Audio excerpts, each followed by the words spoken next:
we're all just taking a second to just breathe and be there for the kids. That is the best friend of a woman who was killed last week in Vancouver while holding on to her 4-year-old son. Her story with more reaction from family and friends coming up in just a few minutes. Good morning, we're live in Clark County because now we're just days away from primary votes being due. We'll have all the latest on all the top races. It's pretty exciting when you take a step back and go, wow, if I digitize the world around me, what can I do with that? Here in 2024, we're using technology to make us better at sports. We'll look at the ways Intel is using AI to help Olympians perform their best.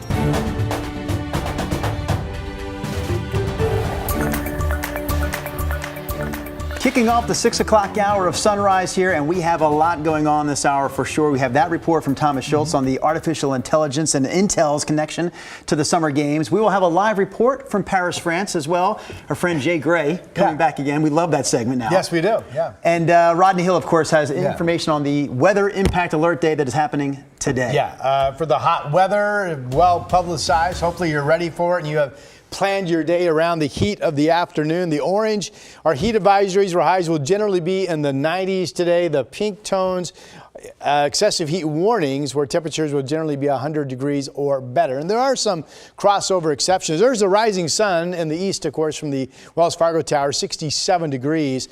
And here's our planner today. In red, the KGW weather impact for the hot weather, 67 now, 84 at noon.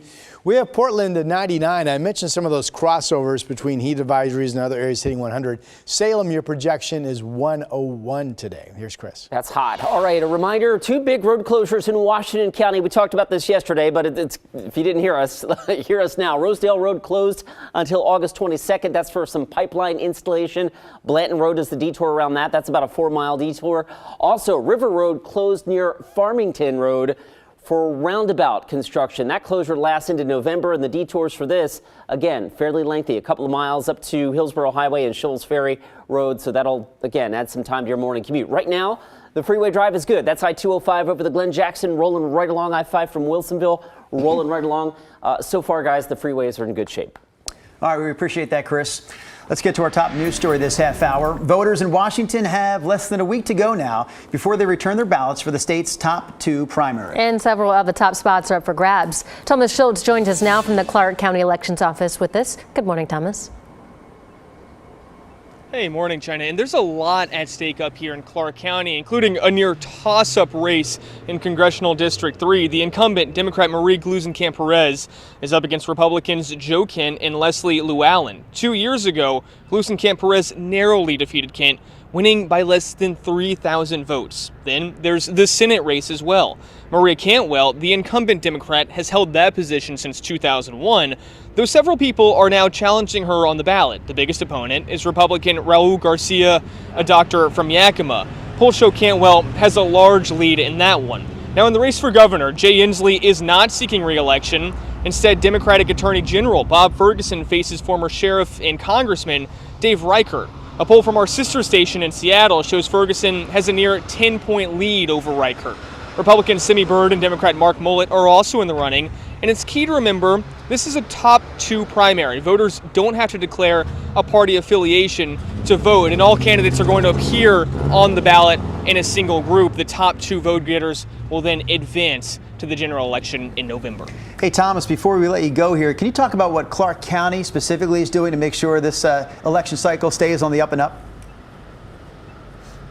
Yeah, I mean, so up here in Clark County, they're going to be tracking those voting polls and those systems, and they're going to actually be taking out and checking themselves 600 ballots, that is, to make sure those votes are actually accurate. Now, the deadline to get those votes in, or at least to have that mail-in ballot in the mail, is 8 p.m. on Tuesday, guys.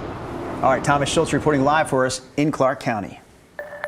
We're learning more about the Vancouver mother of 3 shot and killed last Thursday in a murder-suicide. Family and friends identified the victim as Carissa Larkin. She is the biggest energy in the room. She walks in the room and you're going to know Carissa was there. Friends say Larkin was a phenomenal mother who felt more like a sister. They say her life ended far too soon after she was shot and killed while holding her 4-year-old son in her arms. Friends say that the shooter was her estranged fiance who died by suicide. She was going to work. She was taking her 4-year-old to school.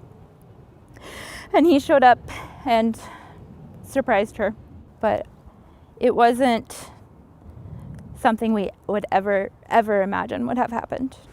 According to court records, Larkin had petitioned for multiple protection orders against her fiancé. A couple were granted in April, but in the end, they weren't enough. Larkin's son was not seriously hurt in the shooting. Her friends have started a GoFundMe to help with funeral expenses, hospital bills, and the kids. We have a link to the GoFundMe page up right now on KGW.com.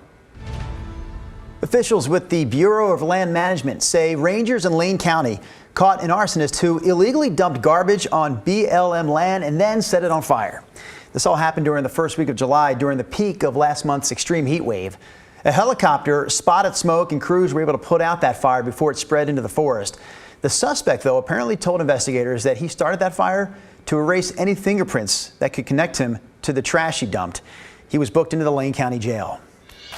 Oregon's largest wildfire right now, though, remains the Durkee Fire. We know it's burned more than 298,000 acres since it first started back on July 17th.